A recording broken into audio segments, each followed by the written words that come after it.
법 없이도 사는 마음씨 착한 우가는 찢어지게 가난한데도 자식들이 여섯이나 바글거려 사람들은 흥분해라 불렀다. 손가락 마디마디가 나무뿌리처럼 되도록 일해도 여덟 식구 입에 풀칠하기도 바빠 보릿고개만 되면 초근목 피로 겨우 목숨을 이어갔다. 그 와중에 우가 마누라는 합방만 했다 하면 배가 불러 또 하나의 입을 만드는 것이다.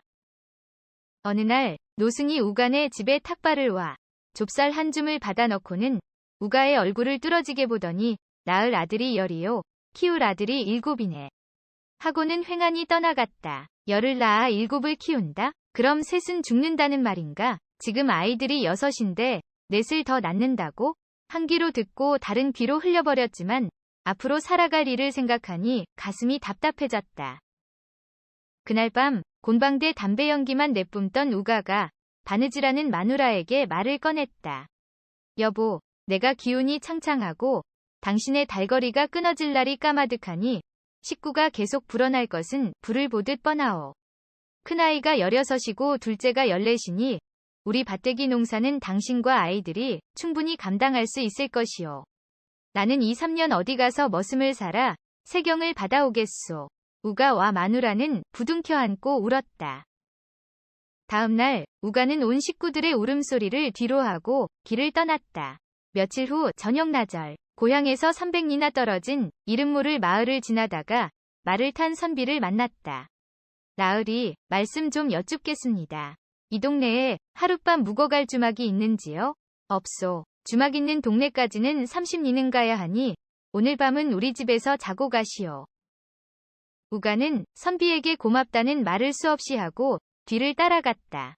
선비가 우가에게 어인 일로 이 동네에 발길이 닿았는지 물어 우가는 자초지종을 얘기했다. 다시 선비가 물었다. 글을 읽고 쓸 수 있소? 어릴 때 조부께서 가르쳐줘 사자소학의 명심보감까지는 뗐습니다. 동네 맨 꼭대기에 자리한 선비네 집은 소슬대문에 안채, 바깥채, 사랑채에 하인들의 요사채도 딸린 대궐 같은 부잣집이다. 저녁을 푸짐하게 얻어먹은 우가는 주인 선비의 부탁으로 밤늦게까지 문서를 정리해줬다. 이튿날 아침 떠나려는 우가를 선비가 붙잡았다. 그날부터 우가는 선비 집의 집사가 되어 집 안팎의 일을 한 점 어긋나지 않게 말끔하게 처리했다. 선비 집의 전담 목록을 들고 소장농을 찾아가 작황을 판정해서 지주 몫을 부과하는데 어찌나 공정한지 항의하는 소작인이 한 사람도 없고 저녁에 보고하면 선비도 흡족해 했다. 1년이 되자 선비는 머슴 몫의 2배가 되는 세경을 우가에게 쥐어줬다. 어느 날 밤 우가가 장부를 들고 사랑방으로 갔더니 선비가 술잔을 건넸다. 우집사는 아이가 몇이라 했지? 6입니다. 아들은 몇이고 딸은? 우가는 모깃소리만 하게 대답했다. 모두 아들입니다. 선비는 긴 한숨을 쉬었다. 선비와 후덕한 안방마님 사이엔 아이가 하나도 없어 집안에 웃음소리가 없었다. 달빛이 창호지를 새하얗게 물들인 입추가 지난 어느 날 밤. 삼신할미도 무심하지. 어찌 이런 집에 아들 하나 점지하지 않을꼬? 우가가 풀벌레 소리에 잠 못 이루고 있을 때 살며시 문이 열리며 치마 스치는 소리가 나더니 한 여인이 방으로 들어왔다. 소녀는 이 집 하녀이옵니다. 받아주십시오. 치마를 벗고 고쟁이를 벗고 속치마만 입은 채 우가의 품에 안겼다. 이게 꿈인가 생시인가? 꿈이라면 제발 깨지 마라. 여자를 안아본 지 도대체 얼마만인가? 허겁지겁 바지를 내리자 장대비가 쏟아지고 번개가 치며 우가는 몸을 떨었지만 두 번째 운우는 서두르지 않고 우가가 재주를 부리자 하녀는 가쁜 숨을 몰아쉬며 거의 까무러쳤다. 하녀는 바람처럼 사라졌다. 그로부터 여드레가 지난 날 밤 또 한 여인이 하녀라며 들어왔는데 전에 들어왔던 여인이 아닌 것이 확실했다.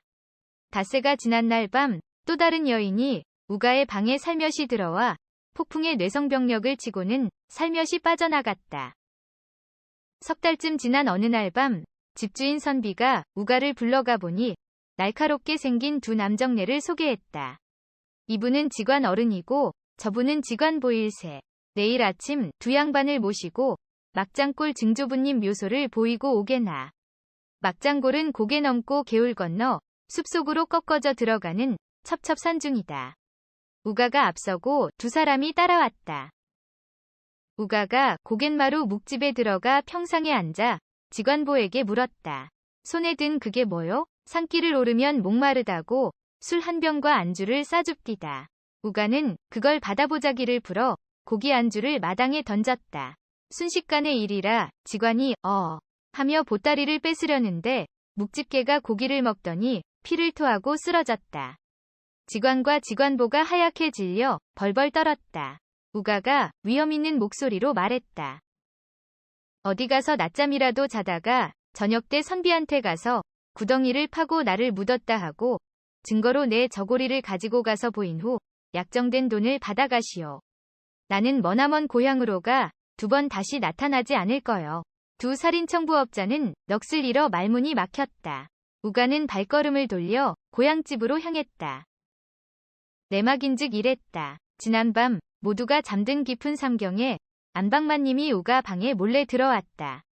우집사님, 조용히 들으시오. 석 달 전 가장 먼저 이 방에 들어온 하녀는 바로 소녀였고 여드레 후 두 번째 여인은 박간양반의 첫째 첩, 마지막은 둘째 첩이었소. 모두 박간양반이 시켜서 한 일입니다. 셋 모두 잉태를 했습니다. 내일 살인청부업자 두 사람이 직관으로 의장해 당신을 죽이려 할 테니. 우가는 안방마님이 싸준 금부치를 전대에 넣어 허리에 차고 고향으로 내려가며 스님의 말이 떠올랐다. 낳을 자식은 10이요. 기를 자식은 7이라. 아무리 계산해봐도 하나가 모자란다. 한데 우가가 1년 반 만에 집으로 돌아갔더니 으앙, 아기 울음소리가 사립 바깥까지 울려나왔다. 집을 떠나기 전날 밤 마누라에게 뿌린 씨앗이 스님의 예언대로 열을 채웠다.